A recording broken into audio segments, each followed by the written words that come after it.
Welcome to Whole Word Ministries. Thanks for joining me as we read through the Bible together.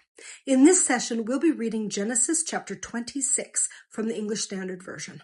I'll be putting God's sacred name back into his word as I read. Anywhere that you see either Lord or God in all caps, that's where God's sacred name belongs. But the translators have removed his name from his word. For more information on his name, please read or watch our study, Who is Yahweh Elohim? I'll link it in the video description. Okay, it's time to grab your Bible if you have one and follow along. Chapter 26, verse 1. Now there was a famine in the land, besides the former famine that was in the days of Abraham, and Isaac went to Gerar to Abimelech, king of the Philistines. So this Abimelech is not the same one as Abraham and Sarah had encountered. It's likely the former son. Verse 2, And Yahweh appeared to him and said, Do not go down to Egypt. Dwell in the land of which I shall tell you. Abraham, Isaac's father, took refuge in Egypt when there was famine in the land that Yahweh had sent him to, the land promised to his offspring. Now Yahweh tells Isaac not to do as his father had done, but to stay in the land, and Yahweh would take care of him. This was what Abraham was meant to do as well.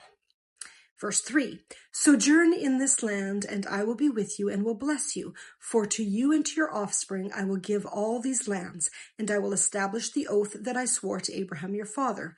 I will multiply your offspring as the stars of heaven, and will give to your offspring all these lands. And in your offspring all the nations of the earth shall be blessed, because Abraham obeyed my voice and kept my charge, my commandments, my statutes, and my laws. Here we have undeniable scriptural proof that the Torah, Yahweh's law, was in existence before Moses. Yahweh said that Abraham obeyed his commandments, his statutes, and his laws. Verse 6, So Isaac settled in Gerar.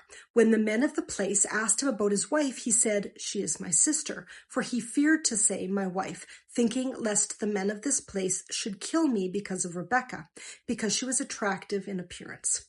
When he had been there a long time, Abimelech, king of the Philistines, looked out of a window and saw Isaac laughing with Rebekah, his wife. So we have Isaac telling the same lie as his father had told, and for the same reason. Only in this case, the king of Gerar didn't try to take Rebekah for a wife, but he did notice some signs that they were husband and wife based on their behavior. Verse 9.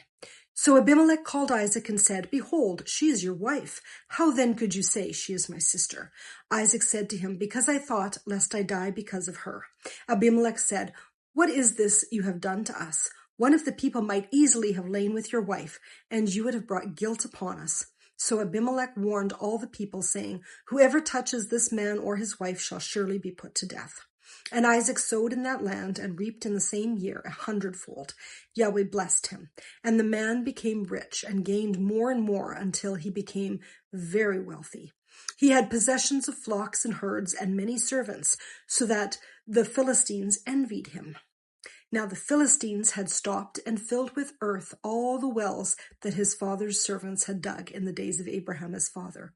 And Abimelech said to Isaac, Go away from us, for you are much mightier than we. So Isaac departed from there and encamped in the valley of Gerar and settled there. And Isaac dug again the wells of water that had been dug in the days of Abraham his father, which the Philistines had stopped after the death of Abraham. And he gave them the names that his father had given them. But when Isaac's servants dug in the valley and found there a well of spring water, the herdsmen of Gerar quarreled with Isaac's herdsmen, saying, The water is ours. So he called the name of the well Esek, because they contended with him. The Hebrew word Esek means strife or contention. Verse 21. Then they dug another well, and they quarreled over that also, so he called its name Sitnah. The Hebrew word sitnah also means strife. Verse 22, And he moved from there and dug another well, and they did not quarrel over it. So he called its name Rehoboth, saying, For now Yahweh has made room for us, and we shall be fruitful in the land. And the Hebrew word Rehoboth means wide places or streets. Verse 23, From there he went up to Beersheba, and Yahweh appeared to him the same night and said, I am the God of Abraham your father. Fear not, for I am with you, and will bless you and multiply your offspring for my servant Abraham's sake. So he built an altar there and called upon the name of Yahweh and pitched his tent there.